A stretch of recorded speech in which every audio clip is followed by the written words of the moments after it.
Hello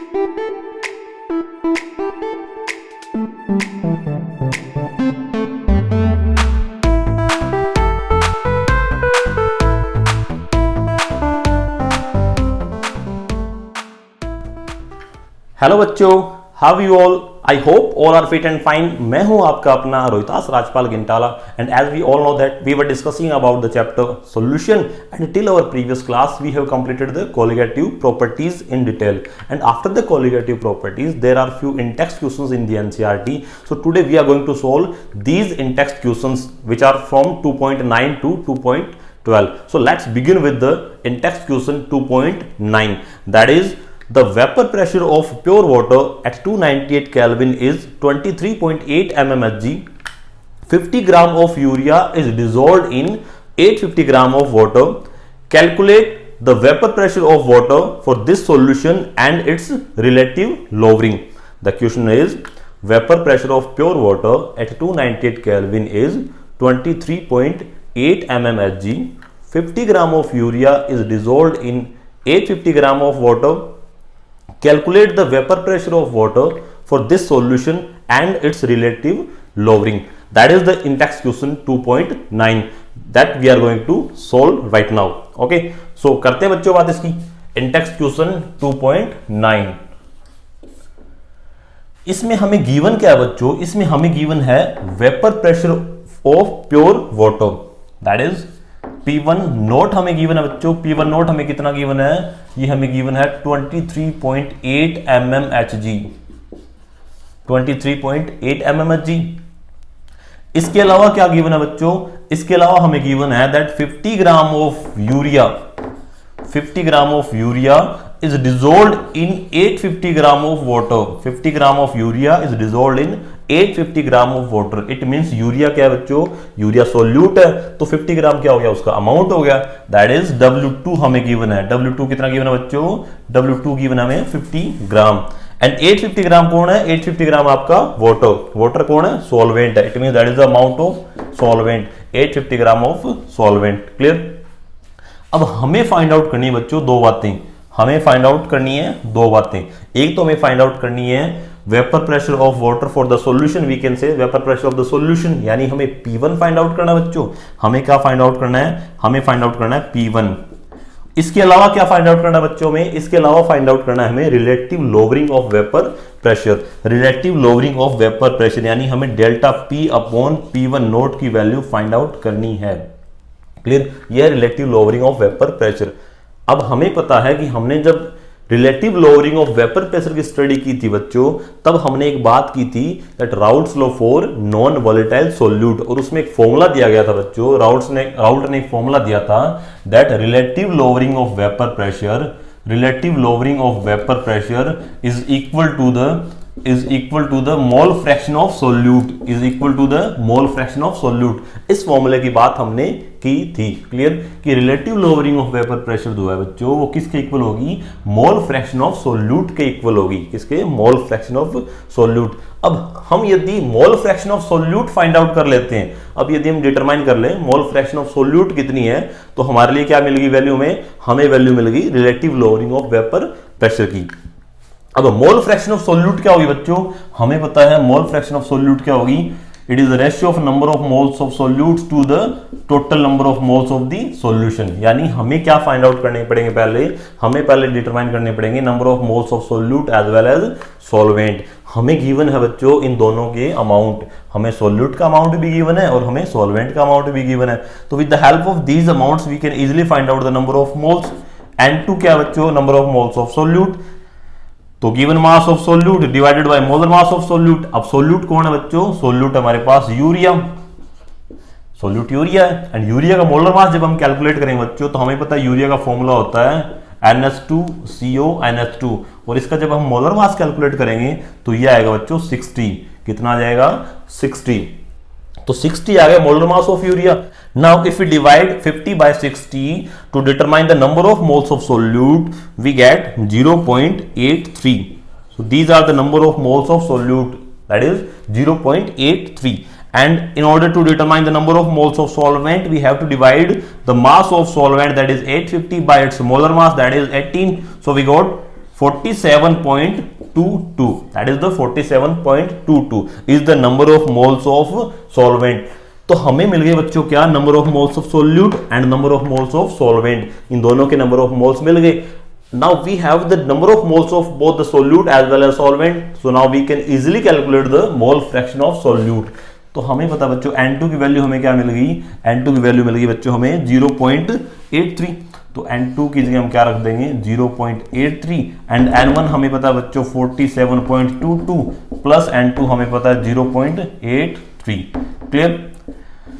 अब 47.22 plus 0.83 की जो वैल्यू आएगी बच्चों, इन दोनों का जो सम आएगा दैट विल बी 48.05। क्लियर। और इसको जब बच्चों आप सोल्व करोगे तो आपको मिल जाएगा 0.017। ये क्या मिल गई बच्चों, ये हमें मिल गई P1 note minus P1 upon P1 note, यानी हमें वैल्यू मिल गई किसकी, relative lowering of vapour pressure. Relative lowering of vapour pressure की वैल्यू क्या आ गई बच्चों, relative lowering of vapour pressure की वैल्यू आ गई 0.017। किसकी वैल्यू आ गई, ये आ गई बच्चों relative lowering of vapour pressure. Relative lowering of vapour pressure is the 0.017। अब हमें relative lowering of vapour pressure तो मिल गया बच्चों, हमें क्या फाइंड आउट करना है, अब हमें फाइंड आउट करना है vapour pressure of the water in the solution, और we can say vapour pressure of the solution, यानी हमें फाइंड आउट करना है बच्चों द वैल्यू ऑफ P1। हमें P1 फाइंड आउट करना है। हमें क्या मिला है अभी तक, हमें मिला है P1 note minus P1 upon P1 note की वैल्यू मिली है जो कितनी है 0.017, यानी हमें मिला है बच्चों P1 note minus P1 upon P1 note, और इसकी वैल्यू कितनी आई है 0.017। ये वैल्यू आ गई 0.017। अब हमें P1 की वैल्यू फाइंड आउट करनी है, और इसके लिए हमें P1 नोट की वैल्यू गिवन है बच्चों क्वेश्चन में। P1 नोट की वैल्यू कितनी है 23.8 mmHg, 23.8 mmHg। तो ये वैल्यू पुट करते हैं यहां पर। जब ये वैल्यू हम यहां पुट करेंगे बच्चों P1 नोट की जगह, तो हमारे पास आ जाएगा 23.8 माइनस P1 अपॉन 23.8, और ये कितना है बच्चों, ये है 0.017। अब यहां से हमें P1 की वैल्यू निकालनी है बच्चों, तो हमें पता है 23.8 को मल्टीप्लाई करेंगे 0.017 से, so we get 23.8 minus P1 equals to 0.017 into 23.8। Clear. अब बच्चों ये जो वैल्यू आएगी, इन दोनों का जो प्रोडक्ट आएगा 0.017 इंटू 23.8, इसका जो प्रोडक्ट आएगा बच्चों दैट विल बी 0.4। कितना आ जाएगा 0.4, यानी हमें वैल्यू मिल गई बच्चों 23.8 माइनस P1 इक्वल्स टू 0.4। अब यहां से हम वैल्यू निकाल सकते हैं P1 की। P1 कितना आ जाएगा बच्चों, P1 आ जाएगा 23.8 माइनस 0.4, 23.8 माइनस 0.4, एंड ये वैल्यू आ जाएगी बच्चों P1 की। फाइनली P1 की वैल्यू आ जाएगी 23.8 में से हम 0.4 को सब्ट्रैक्ट करेंगे, the value will be 23.4 mmHg। That is the vapor pressure of the water for the solution, or we can say vapor pressure of the solution, that is P1 equals to 23.4 mmHg। Clear बात। तो इसको एक बार briefly देख लेते हैं फिर से। हमें इस क्वेश्चन में गिवन है बच्चों P1 नोट की वैल्यू, यानी हमें vapour pressure of pure solvent given है, हमें गिवन है अमाउंट ऑफ सोल्यूट, हमें गिवन है अमाउंट ऑफ सॉल्वेंट। हमसे पूछा क्या गया है, हमसे पूछा गया है vapour pressure of the solution and relative lowering of the vapour pressure. अब हमें पता है relative lowering of the vapour pressure किसके इक्वल होती है बच्चों, ये होती है मोल फ्रैक्शन ऑफ सोल्यूट के equal, mole fraction of solute के equal. And mole fraction of solute हम इजीली फाइंड आउट कर सकते हैं bye dividing the number of moles of solute by total number of moles of the solution. We can say it is the ratio of number of moles of solute to the total number of moles. So now we have to determine the number of moles of solute as well as solvent. Clear? अब हमें दोनों की amount given है, तो with the help of amount we can easily find out the number of moles of solute as well as solvent. तो solute के मोल्स आ गए बच्चों, जब हमने अमाउंट ऑफ सोल्यूट को डिवाइड किया amount of molar mass of solvent से, that is 0.83 and number of moles of solvent आ गए आपके पास 47.22। क्लियर। इन दोनों की वैल्यूज यहां पुट करेंगे बच्चों तो हमें relative lowering of vapour pressure की वैल्यू मिल जाएगी, that is 0.017, that is 0.017 is the relative lowering of vapour pressure मिल गई हमें। अब with the help of this relative lowering of vapor pressure we can find out the value of vapor pressure of the solution, because we have the formula P1 naught minus V1 upon P1 naught equals to 0.017.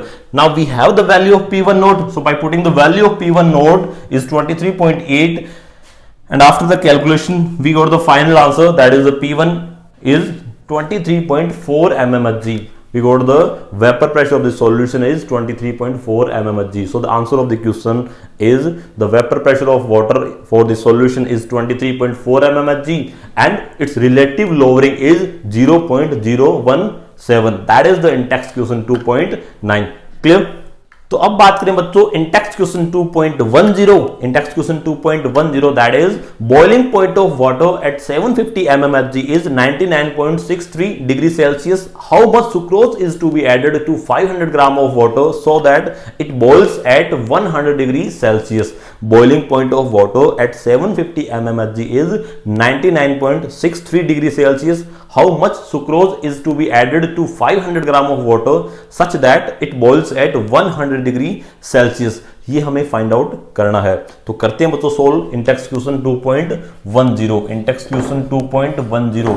सबसे पहले बात करें बच्चों हमें given क्या है, हमें given है boiling point of water, boiling point of water is 99.63 degree Celsius, 99.63 degree Celsius. और हमें बोला गया है that how much amount of sucrose is to be added, sucrose is the solute over है, यानी हमसे W2 पूछा गया है, हमसे W2 पूछा गया है और बोला गया है that how much amount of sucrose is to be added to 500 gram of water, 500 gram of water. तो 500 ग्राम ऑफ वाटर क्या हो गया बच्चों, that is the amount of solvent so that it boils at 100 degree Celsius, यानी हमें क्या given है, हमें गिवन है सॉल्यूशन का boiling point that is TB, solution का boiling point that is TB। Clear.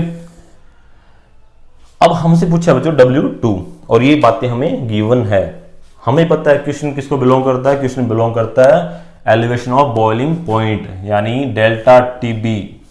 और हम बात कर चुके हैं बच्चों that elevation of boiling point is equal to the product of KB and molality, delta TB equals to KB into molality. अब यहां पर बच्चों डेल्टा TB की जो वैल्यू है, डेल्टा TB की वैल्यू हम फाइंड आउट कर सकते हैं with the help of these two boiling points, because we know that delta TB is the elevation of boiling point and it is the difference of boiling point of the solution and boiling point of the pure solvent. तो इन दोनों का जब difference लेंगे बच्चों, TB की value हमें पता है 100 है और TB नोट की वैल्यू हमें पता है 99.63 है। तो इन दोनों का जब डिफरेंस लेंगे बच्चों तो वैल्यू आ जाएगी आपके पास 0.37। अब ये डिग्री सेल्सियस में है और डिफरेंस है तो यही किस में होगी, यही वैल्यू किस में होगी, यही वैल्यू बच्चों केल्विन में भी होगी। क्लियर, ये वैल्यू केल्विन में होगी। अब यहां पर 273 ऐड नहीं कर देना है बिकॉज ये क्या दोनों का डिफरेंस है और डिफरेंस में डिग्री सेल्सियस और केल्विन इक्वल चलते हैं, बिकॉज भी जब हम केल्विन में कन्वर्ट करेंगे तो इसको भी केल्विन में कन्वर्ट करेंगे और इसको भी केल्विन में कन्वर्ट करेंगे, इसमें भी 273 ऐड करेंगे, इसमें भी 273 ऐड करेंगे, तो फाइनली जो डिफरेंस आएगा बच्चों वो वही आएगा जो डिग्री सेल्सियस में आ रहा है। क्लियर। तो जो 0.37 है यही डिग्री सेल्सियस भी है और यही केल्विन भी है, इसको ध्यान रखना है हमें। क्लियर। तो डेल्टा TB की वैल्यू मिल गई हमें। अब हमें KB जो है, ये KB यहां पर क्वेश्चन में गिवन नहीं है, बट घबराने की नीड नहीं है, ये आपको क्वेश्चन में गिवन आएगा। यहां पर हम हेल्प ले सकते हैं NCERT की। तो NCERT ने हमें दे रखा है that KB is 0.52 kelvin kilogram per mole for water, kelvin kilogram per mole for water कितना 0.52, that is the value of KB। अब हमें रखना है मोलालिटी का फॉर्मूला यहां पर। तो हमें पता है बच्चों that delta TB equals to KB into W2 by M2 into 1 upon W1 into 1000। Clear. अब यहां डेल्टा TB की वैल्यू मिल गई बच्चों में, डेल्टा TB आ गया। KB की वैल्यू हमें पता है W2 बच्चों, W2 हमें फाइंड आउट करना है क्वेश्चन में। M2 is the molar mass of solute. अब मोलर मास ऑफ सोल्यूट की बच्चों जब हम बात करें, हमें पता है सोल्यूट क्या है हमारा, सोल्यूट है हमारा सुक्रोज। क्लियर? तो यहां से यदि हम सुक्रोज का मोलर मास निकालेंगे बच्चों, तो सुक्रोज का मोलर मास जब आप कैलकुलेट करोगे तो यह आ जाएगा बच्चों आपका 342 gram per mole, 342 gram per mole because the molecular formula of sucrose is C12H22O11. That is the molecular formula of the sucrose. So we can easily calculate the molar mass of sucrose, that is 342 gram per mole. It means हमें M2 की value भी मिल गई. W1 बच्चों हमें given है question में, that is 500 gram. Clear? तो यहां से बच्चों हम W2 की वैल्यू फाइंड आउट कर सकते हैं. W2 क्या आ जाएगा बच्चों यहां से, delta TB into M2 into W1 divided by 1000 into KB into 1000 into KB. Clear? अब यहां पर हम वैल्यू पुट करेंगे बच्चों. डेल्टा टीबी की वैल्यू क्या है? डेल्टा टीबी की वैल्यू बच्चों 0.37 इंटू M2 की वैल्यू क्या है बच्चों? M2 की वैल्यू मैंने अभी फाइंड आउट किया, दैट इज 342. W1 क्या है बच्चों? Amount of solvent, that is 500 gram. W1 है बच्चों 500 ग्राम. क्लियर? डिवाइड करेंगे हम 1000 इंटू KB हमें पता है बच्चों, दैट इज 0.52. अब बच्चों इसको जब आप सोल्व करोगे, इस पूरे हिसाब किताब को हम सोल्व करेंगे तो हमें फाइनल वैल्यू मिल जाएगी बच्चों 121.7. कितना आ गया? 121.7 gram. That is W2, that is the amount of sucrose, that is the amount of solute. Clear? तो फाइनल आंसर आ जाएगा आपका 121.7 ग्राम. क्लियर? एक बार फिर ब्रीफली देख लेते हैं इसको. हमें गिवन है बच्चों बॉइलिंग पॉइंट ऑफ सॉल्वेंट, हमें गिवन है बच्चों अमाउंट ऑफ सॉल्वेंट, हमें गिवन है बच्चों बॉइलिंग पॉइंट ऑफ सॉल्यूशन, हमसे पूछा गया है amount of solute. Clear? Question है हमारा एलिवेशन ऑफ बॉइलिंग पॉइंट का. The formula for that is the delta TB equals to KB into molality. अब delta TB equals to KB into molality formula हमारा, तो हमें पता है मोलालिटी का फॉर्मूला ये होता है, तो ये हमारा फाइनल एक फॉर्मूला बन गया. अब इस फॉर्मूला में हमें डेल्टा टीबी चाहिए, तो डेल्टा टीबी हम इजीली फाइंड आउट कर पाएंगे with the help of these two boiling points, boiling point of the solvent and boiling point of the solution. और हमारा डेल्टा टीबी आ जाएगा बच्चों, इन दोनों का डिफरेंस हम लेंगे तो 0.37. तो डेल्टा टीबी की वैल्यू 0.37 आ गई. अब हमें केबी चाहिए. केबी हमें यहां गिवन नहीं है, बट घबराने की नीड है नहीं, बिकॉज केबी हमें क्वेश्चन में गिवन मिलता है. यहां पर for the water we can take the help of NCERT which is given as the value of Kb for water is 0.52 Kelvin kilogram per mole. तो हमें Kb की वैल्यू मिल गई बच्चों 0.52. हमें W2 फाइंड आउट करना है, हमें M2 फाइंड आउट करेंगे. हम M2 जो है बच्चों वो सुक्रोज के लिए 342 ग्राम पर मोल होता है. जब हम कैलकुलेट करेंगे सुक्रोज के लिए, the formula for sucrose is C12H22O11, that the molar mass will comes out as 342 gram per mole. तो ये आ गया बच्चों ये आ गया बच्चों M2, और W1 हमें क्वेश्चन में गिवन है, तो हमारा जो फॉर्मूला बनेगा वो कुछ ये बन जाएगा. क्लियर? और ये जो वैल्यूज हम पुट करेंगे तो फाइनल जो हमारा आंसर आ जाएगा, फाइनल जो अमाउंट आएगा आपका सोल्यूट का, that is 121.7 gram. That is the amount of sucrose to be added to 500 gram of water so that it boils at 100 degrees Celsius, and the answer is 121.7 gram. 121.7 gram. That is the in-text question 2.10. Clear? तो अब बात करते हैं बच्चों in-text question 2.11, that is calculate the mass of ascorbic acid which is vitamin C having the formula C6H8O6 to be dissolved in 75 gram of acetic acid to lower its melting point by 1.5 degree Celsius, and Kf is 3.9 Kelvin kilogram per mole. The question is calculate the mass of ascorbic acid, that is vitamin C having the formula C6H8O6 to be dissolved in 75 gram of acetic acid to lower its melting point by 1.5 degree Celsius, and Kf is given as 3.9 Kelvin kilogram per mole, that is the Intex question 2.11।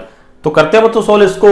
Intex question 2.11 clear. और इस question में हमें given क्या है बच्चों, इस question में हमें गिवन है delta TF, that is depression of freezing point. किस फॉर्म में गिवन है हमें, मेल्टिंग पॉइंट के डिक्रीज होने की फॉर्म में गिवन है। और कितना ये है 1.5 गिवन है। इसके अलावा क्या गिवन है बच्चों, इसके अलावा हमें गिवन है amount of solvent, that is 75 ग्राम। किसका, सॉल्वेंट का, कौन है, एसिडिक एसिड। और क्या गिवन है बच्चों में, और हमें गिवन है indirectly M2 that is a molar mass of solute. और हमें पता सोल्यूट क्या है बच्चों, सोल्यूट है एस्कॉर्बिक एसिड, विटामिन सी, उसका फॉर्मूला भी गिवन है बच्चों C6H8O6। और इसका जब हम मोलर मास कैलकुलेट करेंगे बच्चों तो आ जाएगा आपका 176 ग्राम पर मोल, 176 ग्राम पर मोल। इसके अलावा हमसे पूछा गया बच्चों, हमसे पूछा गया value of W2, amount of ascorbic acid. इसके अलावा गिवन क्या हमें, इसके अलावा हमें गिवन है बच्चों KF, और वो कितना है, वो है बच्चों आपका 3.9 केल्विन किलोग्राम पर मोल। ये वैल्यूज हमें गिवन है और ये वैल्यू हमसे पूछी गई है। हमें डेल्टा टीएफ गिवन है, हमें W1 गिवन है, हमने M2 फाइंड आउट कर दिया with the help of molecular formula that is 176। हमसे W2 पूछा गया है और हमें KF गिवन है। क्लियर। क्वेश्चन है आपका, क्वेश्चन है किसका, डिप्रेशन ऑफ फ्रीजिंग पॉइंट का, and the formula for that is delta TF equals to KF into molality. और हमें पता है मोलैलिटी का फॉर्मूला होता है बच्चों W2 by M2 into 1/W1 into 1000, that is delta TF। हमसे पूछा गया बच्चों W2, तो हमें पता है W2 क्या हो जाएगा यहां से, delta TF into M2 into W1 divided by 1000 into KF। Clear.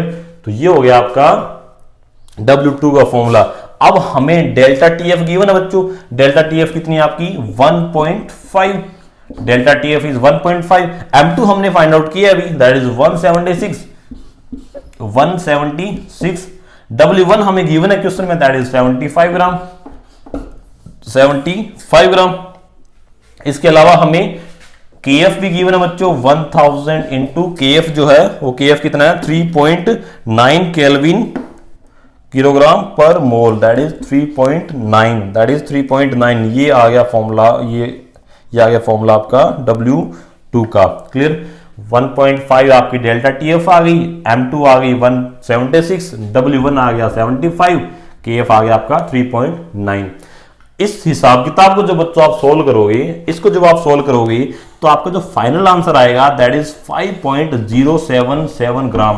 कितना आ गया आपका 5.077 gram, that is the amount of ascorbic acid to be dissolved in 75 gram of acidic acid to lower its melting point by 1.5 degree Celsius. Clear बच्चों बात, ये आ गया आपका amount of solute. Clear. एक बार ब्रीफली देख लेते हैं फिर से इसको। हमें क्वेश्चन में गिवन है बच्चों डेल्टा TF की वैल्यू दैट इज 1.5, हमें गिवन है W1 दैट इज 75, हमें गिवन है formula of ascorbic acid, with the help of the formula we can easily find out the molar mass for that is 176 gram per mole. हमसे W2 पूछा गया है, amount of ascorbic acid, amount of solute हमसे पूछा गया है, और हमें KF गिवन है that is 3.9 kelvin kilogram per mole. Clear. ये हमें डेटा गिवन है। With the help of this data on putting into the formula of depression of freezing point that is delta TF equals to KF into molality, formula elaborate करेंगे तो formula कुछ ऐसा आएगा। हमें इस फॉर्मूले में चाहिए क्या, हमें फाइंड आउट करना बच्चों W2, तो यहां से W2 हम यहां ले आएंगे तो फॉर्मूला आपका कुछ ये बन जाएगा। यहां पर डेल्टा TF की वैल्यू हम पुट करेंगे बच्चों 1.5, M2 रखेंगे हम 176, W1 रखेंगे 75, 1000 एज इट इज, KF की वैल्यू हमें गिवन है 3.9। After putting these values and after solving this, we got the final answer as 5.077 gram. 5.077 gram. That is the amount of ascorbic acid. ये आपका आ गया बच्चों answer 5.077. That is the in-text question 2.11. Clear? Good. तो अब करते हैं बच्चों बात in-text question 2.12, that is calculate the osmotic pressure in pascal exerted by a solution prepared by dissolving 1.0 gram of a polymer of molar mass 185,000 in 450 ml of water at 37 degree Celsius. The question is, calculate the osmotic pressure in pascals exerted by a solution which is prepared by dissolving 1.0 gram of a polymer of molar mass 185,000 in 450 ml of water at 37 degree Celsius. Clear, ये है आपका question और करते हैं बच्चों solve इसको। Intex question 2.12, Intex question 2.12। इस question में हमें गिवन क्या है बच्चों, इस क्वेश्चन में हमें गिवन है, इस क्वेश्चन में हमें गिवन है बच्चों अमाउंट ऑफ सॉल्यूट यानी W2 दैट इज 1.0 ग्राम। इसके अलावा गिवन है बच्चों हमें molar mass of solute that is 185,000। इसके अलावा गिवन है बच्चों में volume of the solution, volume of the solution is 450 ml और हमें टेम्परेचर गिवन है बच्चों that is 37 degree Celsius, that is 37 degree Celsius. Clear, और हमसे पूछा गया बच्चों, हमसे पूछा गया है वैल्यू ऑफ पाई, हमसे पाई की वैल्यू पूछी गई है। अब हमें पता है बच्चों पाई होता क्या है, पाई होता है CRT, C यानी N/V/RT, यानी हमें पाई पूछा गया क्वेश्चन में, हमें नंबर ऑफ मोल्स चाहिए बच्चों, नंबर ऑफ मोल्स हम निकाल लेंगे। हमें वॉल्यूम ऑफ सॉल्यूशन चाहिए जो कि गिवन है, हमें R चाहिए, R एक यूनिवर्सल कांस्टेंट होता है that is gas constant, value हम रखेंगे इसकी भी, और हमें टेम्परेचर भी गिवन है। तो हमें सबसे पहले बात करनी है बच्चों, हमें सबसे पहले निकालें नंबर ऑफ मोल्स। तो number of moles of solute कितने आ जाएंगे बच्चों, N2 आ जाएंगे, मास of solute divided bye its molar mass. Clear, तो ये आ गया बच्चों number of moles of solute. Volume of solution given है 450 ml, तो ml को हम कन्वर्ट कर देंगे लीटर में, तो इसको जब लीटर में कन्वर्ट करेंगे तो बच्चों ये आ जाएगा 0.450 लीटर। क्लियर, इसके अलावा हमें बच्चों R चाहिए, तो R होता है बच्चों आपका 8.314 kilo pascal litre mole inverse kelvin inverse, that is the value of gas constant. हमें पास्कल में निकालना है बच्चों, तो किलो को हम रिमूव कर देंगे ताकि पास्कल रह जाए, किलो हम रिमूव करेंगे तो ये आ जाएगा आपका 10⁻3। क्लियर, तो ये वैल्यूज हमें मिल गई यहां से। क्लियर, तो ये सारी वैल्यूज जब हम फॉर्मूला में रखेंगे बच्चों, फॉर्मूला में रखेंगे तो हमें पता है नंबर ऑफ मोल्स कितने हैं, एन की वैल्यू क्या है बच्चों 1/185,000 अपॉन V कितना है बच्चों 0.450, तो 1/0.450 इंटू R कितना है बच्चों, R आपका 8.314 इंटू 10⁻3, R है बच्चों आपका 8.314 इंटू 10⁻3 इंटू T। टेम्परेचर कितना बच्चों, टेम्परेचर 37 डिग्री सेल्सियस है, तो कैल्विन में कन्वर्ट करेंगे इसको, तो 273 ऐड कर देंगे बच्चों, तो ये आ जाएगा आपका 310 कैल्विन, 310 कैल्विन। तो इसे मल्टीप्लाई करेंगे हम किससे, 310 से, तो ये आ गया बच्चों आपका फाइनल फॉर्मूला वैल्यू पुट करने के बाद। क्लियर, हमने नंबर ऑफ मोल्स की वैल्यू पुट कर दी 1/185,000, हमने वॉल्यूम की वैल्यू पुट कर दी दैट इज 0.450, हमने R की वैल्यू पुट कर दी दैट इज 8.314 इंटू 10⁻3, और हमने वैल्यू पुट कर दी टेम्परेचर की दैट इज 310 कैल्विन। और ये जब बच्चों हम हिसाब किताब सारा सोल्व करेंगे, ये जब हम हिसाब किताब सारा सोल्व करेंगे तो फाइनल जो आंसर आएगा बच्चों, जो फाइनल आंसर आएगा आपका that is 30.96 pascal, 30.96 pascal. Simple easy calculation है, आप कर सकते हैं। जब कैलकुलेशन करेंगे आप तो फाइनल जो आंसर आ जाएगा आपका दैट इज 30.96 पास्कल। क्लियर, तो ये आ गया बच्चों ऑस्मोटिक प्रेशर उस सॉल्यूशन का। क्लियर, एक बार ब्रीफली फिर देख लेते हैं। हमें गिवन है बच्चों, हमें गिवन है amount of solute that is 1.0 ग्राम, हमें गिवन है molar mass of solute that is 185,000, हमें गिवन है volume of the solution that is 0.45 litre, हमें ml में गिवन है, हमने लीटर में कन्वर्ट कर लिया, हमें गिवन है बच्चों temperature that is 37 degree Celsius, हमने कन्वर्ट किया केल्विन में, तो ये हो गया 310 केल्विन। हमसे पूछा गया बच्चों ऑस्मोटिक प्रेशर, ऑस्मोटिक प्रेशर पूछा गया, तो ऑस्मोटिक प्रेशर जब हम फॉर्मूला रखते हैं हमें पता है पाई इक्वल्स टू CRT, और C is the concentration that is the molarity of the solution, और ये क्या होती है बच्चों N/V होती है। तो इस फॉर्मूले में हमें दो बातों की और नीड है, नंबर ऑफ मोल्स की नीड है और गैस कांस्टेंट की नीड है। तो नंबर ऑफ मोल्स हम इजीली फाइंड आउट कर पाएंगे बच्चों by dividing the mass of solute by its molar mass, तो number of moles of solute आगे बच्चों 1/185,000। क्लियर। और हमें आर बच्चों पता है यूनिवर्सल गैस कांस्टेंट होता है, that is 8.314 kilo pascal litre mole inverse calorie inverse. हमने किलो को रिमूव कर दिया तो 10⁻³ आपका फैक्टर आ गया, तो ये वैल्यू आ गई आर की। तो ये बच्चों जब हम सारी वैल्यू पुट करेंगे, एन की वैल्यू 1/185,000, वी की वैल्यू 0.450, आर की वैल्यू 8.314 इंटू 10⁻³ एंड टी की वैल्यू आपकी 310। ये सब सारी वैल्यू पुट करेंगे बच्चों, और ये फाइनल जब हम कैलकुलेशन करेंगे तो हमारा जो आंसर आएगा that is 30.96 pascal. The osmotic pressure of the solution is 30.96 pascal. ये हुआ बच्चों आपका इंटेक्स्ट क्वेश्चन 2.10। इसी के साथ इस चैप्टर के जितने भी इंटेक्स्ट क्वेश्चंस हैं वो सारे कंप्लीट होते हैं यहां तक। तो आज की इस क्लास को हम यहीं रोकते हैं। जब हम अगली क्लास में मिलेंगे तो बच्चों बात करेंगे abnormal molar mass and van't Hoff factor की, abnormal molar mass and van't Hoff factor. So आज हम यहीं रुकते हैं। So with these words have a good day, bye bye, take care.